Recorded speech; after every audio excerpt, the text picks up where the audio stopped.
ओम नमो भगवते वासुदेवाय नमः।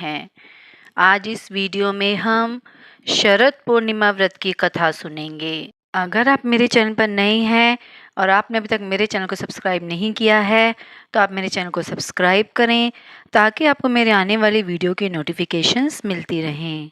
शरद पूर्णिमा हर साल आश्विन महीने के शुक्ल पक्ष की पूर्णिमा तिथि को मनाई जाती है। शरद पूर्णिमा का चांद 16 कलाओं से पूर्ण और पुण्यदायक माना जाता है। इस चंद्रमा की चांदनी को पुराणों में खास मान्यता दी गई है, जो शरद पूर्णिमा के व्रत को सभी पूर्णिमा व्रतों में श्रेष्ठ बनाती है। पौराणिक कथा के अनुसार समुद्र मंथन के दौरान इसी दिन माता लक्ष्मी प्रकट हुई थी। मान्यता है कि शरद पूर्णिमा के दिन भगवान विष्णु संग माता लक्ष्मी गरुड़ पर बैठकर पृथ्वी लोक में भ्रमण करती हैं।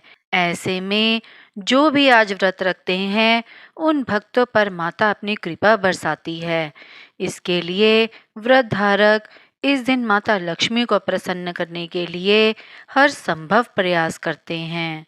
आइए सुनते हैं शरद पूर्णिमा की पौराणिक कथा। किसी नगर में एक साहूकार रहता था।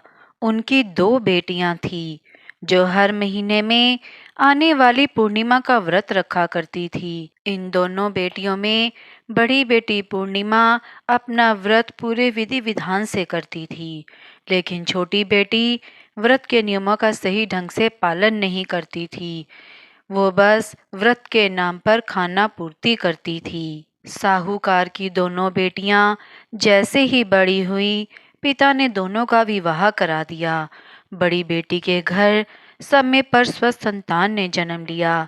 वहीं छोटी बेटी को संतान तो हुई, लेकिन उसके संतान ने जन्म लेने के तुरंत बाद दम तोड़ दिया। इस तरह छोटी बेटी के साथ ये लगातार 2 से 3 बार हो गया। फिर उसने एक ब्राह्मण को बुलाकर अपनी पूरी गाथा सुनाई और इसके उपचार में उपाय बताने के लिए कहा। ब्राह्मण ने उसकी सारी बात सुनी और कुछ प्रश्न भी पूछे।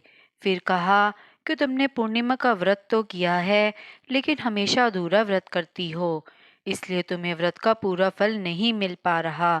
दरअसल तुम्हें अधूरे व्रत का दोष लग रहा है। ब्राह्मण की बात सुनकर लड़की थोड़ी दुखी हुई।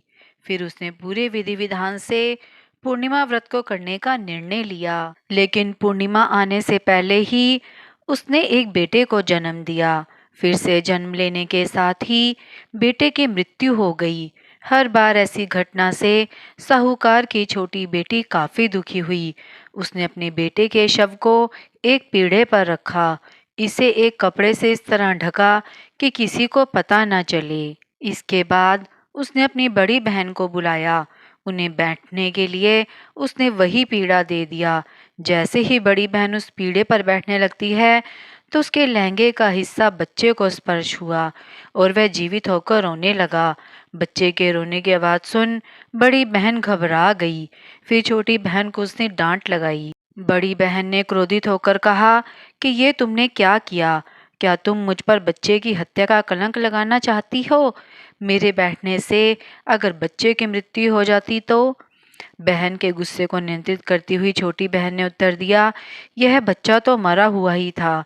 दीदी, तुम्हारे स्पर्श से ही यह पुनर्जीवित हुआ है। हर पूर्णिमा पर जो तुम व्रत और तप किया करती थी, उसके कारण तुम्हें वरदान प्राप्त है और तुम पवित्र हो गई हो।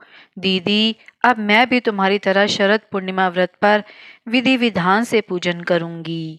तभी से साहूकार की छोटी बेटी ने भी पूर्णिमा व्रत नियम से किया।